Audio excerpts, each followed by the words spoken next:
Hola, hola, estimados estudiantes de Contaduría Pública y de Ingeniería Financiera en su ciclo tecnológico en análisis de costos y presupuestos. Reciban un cordial saludo. En esta semana número 4 vamos a explorar el tema relacionado con el origen de nuestras carreras, el origen de la ingeniería financiera y el origen de la contaduría pública. Y una vez les cuento el reto. El reto es que ustedes narren en 6 minutos la historia que ustedes entiendan. Yo voy a contar una historia y mi versión, pero ustedes tienen que contar la historia, la versión que ustedes construyan y que comprendan de la historia de su carrera, pero finalizando con cuál fue la universidad y el país en el cual por primera vez se entregaron títulos en ingeniería financiera y títulos en contaduría pública. ¿Dónde se entregó ese título, ese papel que dice certifica a la persona tal como experto, profesional, como doctor, como persona con las condiciones para dar, en el caso del contador, fe pública del hecho económico de la persona jurídica, de la empresa y de la persona natural? Los contadores tienen esa tarjeta profesional y el ingeniero, la ingeniera, también da cuenta del ejercicio de su profesión en el área de las finanzas como persona con capacidades para desarrollar modelos, para desarrollar, acompañar decisiones, desarrollar eh, estrategias desde la creación ingenieril, desde la innovación para que las empresas crezcan más saludables en sus finanzas. Entonces, vamos a hablar un poco de esa historia, de esas versiones de la historia del origen de la educación financiera. Entonces, la diferencia entre el reto de ustedes y lo que yo voy a hacer aquí, yo no voy a pastelearles, no voy a decirles dónde se entregaron los primeros títulos en contaduría ni en ingeniería financiera, ustedes tienen que indagarlo, pero yo les voy a dar algunas pistas. Entonces, vamos a arrancar por aquí hablando de Babilonia. En Babilonia, los sumerios, los babilonios, los asirios, como civilizaciones que dejaron vestigios a través de diferentes formas de escritura cuneiforme, nos dan muestra de que el concepto de préstamo, primero de ahorro, estos imperios, estos grandes conglomerados de poder, tenían una cualidad y es que tenían diferentes clases de grupos sociales, o sea, diferentes cercanías y algunos de ellos familiares podían sus ahorros, su capital, someterlo a la dirección, al cuidado del imperio y obtenían, existe registro de que obtenían unos rendimientos, una utilidad por eso. O sea, uno dice, desde ese momento ya los babilonios y el templo rojo y algunas evidencias muestran que ya existía el pago del interés. ¡Pum! Uno pensaba que eso fuese un proceso muy reciente en la historia de la humanidad. Y no, desde aquí ya existen evidencias de eso. Lo mismo en China, en algunas escrituras de textos en cuero, queda la evidencia, no en jarrones, pero aunque dicen que también hay unas interpretaciones de algunos jarrones frente a lo que se conservaba dentro de ellos, y es que también existe esa concepción del almacenamiento del valor y de las cosas de valor y esa protección y ese registro. Es decir, y es importante también que aquí el registro es fundamental, el registro para saber de quién era, no sé, tal candelabro de oro o de cobre o de bronce. En esa época la dificultad para determinar la pureza de cierto material hacía que el registro fuese el que diera cuenta de que eso le pertenecía y era de tal persona y era de tal material. En Egipto también, 2400 años antes de Jesucristo, existen evidencias de las funciones que deberían cumplir ciertas personas dentro de ese espectro del poder de los faraones y de esos esquemas imperiales. Y una de ellas era la labor de vigilancia de ciertos recintos donde los controles de acceso y los controles de verificación al conteo eran registrados también a través de esos jeroglíficos, de esa forma de escritura que tenían ellos. Y es algo interesante porque también el concepto de que lo suyo es suyo y usted se muere con eso, ¿cierto? Es decir, algo particularmente que quedaba registrado. Entonces, Ramsés II se va con 7 jarrones de oro, con 3 perritos y 2 gatos de bronce, etc. Y existe ese concepto de, del almacenamiento y del registro, de la cuantificación, de la valoración. Pero lo interesante es ver que en Babilonia existe el registro, que también luego veremos en la parábola de los talentos de Mateo, y es que el dinero o el valor, porque es que lo otro también es que aquí ya hay un papel moneda, aquí ya hay una forma de moneda, mientras que en cambio 3600 años antes de Mateo, en la Biblia, no había la sal, de pronto la pimienta, el oro, ciertos materiales, el hierro, el bronce, pero no hay un papel moneda como tal. La humanidad fue desarrollando ese mecanismo transaccional, esa divisa, esa contramarca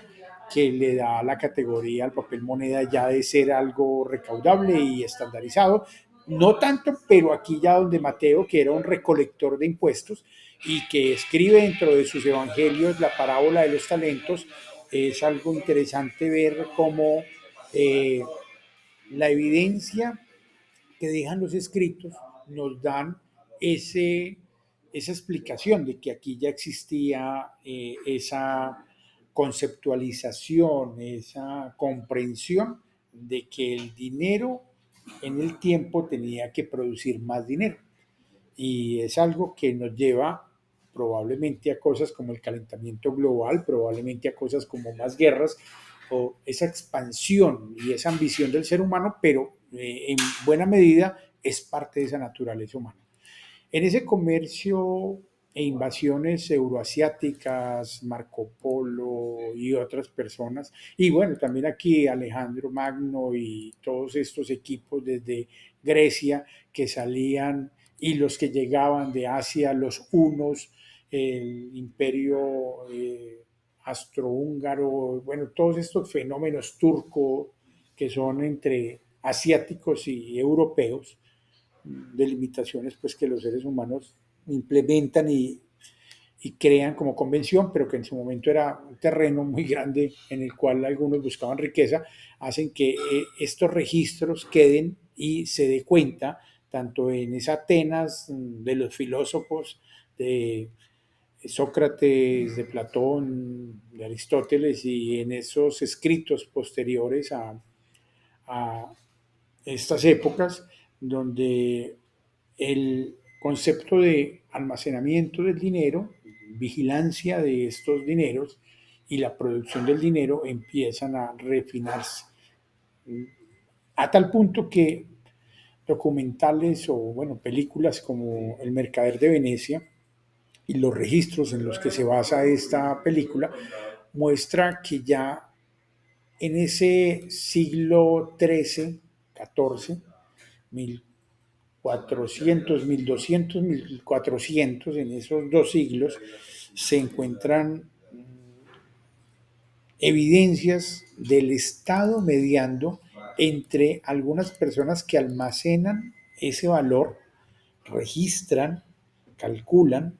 y otras que le apuestan a esas aventuras navieras, a esas empresas, no directamente como el capitán del barco y toda su tripulación y todos los que financian, sino desde fuera, en un entorno cercano a este banco y cercano al Estado, donde le apuestan al éxito o al fracaso que vaya a tener este sin apostar directamente dentro del proceso de inversión, ¿cierto? A eso que va a comercializar el que el empresario, el que emprende el viaje de ir a hacer comercio en las Indias orientales y buscar telas, buscar vasijas, buscar eh, pastas y traer especies y comercializarlas en Europa. Cosa interesante ver cómo aquí ya aparece esbozado, porque el Estado acá era más ese grupo imperial de faraones o de dinastías o grupos de poder, aunque en Atenas pues había un grupo social participante y se le entregaban cuentas, es decir, habían personas dedicadas a dar fe pública sobre lo que existía por parte de las ciudad-estado. No es hasta acá, hasta que se viene a hablar ya de un Estado que reclama para sí, más allá de un feudo, un Estado que es como el germen del Estado nacionalista, que es donde se define que esta región necesita cobrar un tributo para que se gaste en esta región, no para que se gaste en manos de un solo grupo de poder dentro de la región, sino para que se gaste en todas estas regiones, que en este caso era Venecia y sus alrededores. Eh, Etrusco, el reino etrusco. Bueno, Adam Smith ya refina un poco este discurso más adelante y nos comienza a hablar en el siglo XVII sobre la teoría de los sentimientos morales y esa interpretación del ser humano como un ser que ambiciona más, como un ser que es egoísta, pero que esa ambición y ese egoísmo lo mueve a hacer de la sociedad algo mejor. Y 10 años después, 9, ya saca su segundo libro, aunque antes de este hubo dos escritos más acerca de esa ética del ser humano, y este libro donde lo que posiciona es la especialización del mercantilismo, más allá de ser el padre del capitalismo, porque realmente él nunca esbozó esa bandera, él lo que indicaba es que para algunos productores y sobre todo para el campesinado le era benéfico especializarse en unas áreas donde realmente tenía capacidad de producción para que el intercambio, el mercantilismo le permitiera obtener los mejores precios en un mercado y obtener otros productos que él no podía producir. Ese es como su discurso y realmente sí es como la persona que formaliza ese discurso de que la riqueza no solamente del ser humano individual, sino del ser humano plural. Hay un ejemplo muy interesante con alfileres, cómo es la producción del alfiler con 11 personas y cómo sería la producción del alfiler en esa época. Pues ustedes se imaginan lo rudimentario de ese siglo XVI-XVII, pero como un alfiler o como una caja de alfileres de 1000 alfileres se tenía que producir de una manera distinta y como un hombre no era capaz de rendir ni siquiera a la mitad de lo que podrían rendir una línea de producción. Y es la especialización de lo que nos habla allí. Entonces, Adam Smith y entre ellos David Ricardo, Carlos Marx, David Hume, John Maynard Keynes, Hayek y otros han delimitado este discurso. Por eso en la primera semana hablábamos de la economía como ciencia madre de las disciplinas contables, financieras, administrativas, porque es allí donde se estudia esa relación entre familias con capacidad de trabajo y con cierta disposición de capital y disposición pues de tierras, de calificación en un hacer, empresas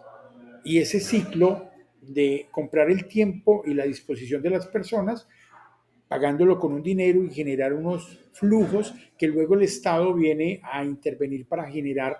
mejores asignaciones en otros bienes donde no es fácil que el mercado sea el mejor asignador.